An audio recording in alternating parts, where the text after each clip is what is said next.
नमस्कार मंडळी, मार्केटमधला पिझ्झा खाण्यापेक्षा आपण असा घरीच पिझ्झा तयार करून खाल्लेला कधीही बेस्ट. हेल्दी पण आहे आणि टेस्टी पण खूप असा बनतो. इथे मी सॉस पण घरीच तयार करून घेतलेला आहे. अगदी मार्केटमधल्या सॉससारखा सॉस हा तयार झालेला आहे. सॉसची रेसिपी लवकरच मी माझ्या चॅनलवर अपलोड करणार आहे, नक्की जाऊन बघा. इथे मी बेबी कॉर्न आणि रेड आणि येलो शिमला मिर्च घेतलेली आहे. सॉस पण लावून घेतलेला आहे आणि त्यानंतर आपण ब्लॅक आणि ग्रीन ऑलिव्स टाकलेले आहेत आणि त्यानंतर आपण थोडं चीज वगैरे ग्रिल करून टाकूयात.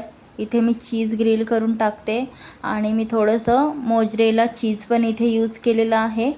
थोडंसं मोजरेला चीज आपण दोन्ही पण टाकून घेऊया आणि इथे 10 मिनिटासाठी ओव्हनमध्ये टाकूयात. 10 मिनिटामध्ये पिझ्झा आपला लगेच रेडी होणार आहे. इथे बघू शकता मी 10 मिनिटं टाकलेलं आहे. इथे 10 मिनिटं झालेले आहेत. आपण पिझ्झा काढून घेऊयात. चॅनलला लाईक, सबस्क्राईब आणि कमेंट करा. बाय.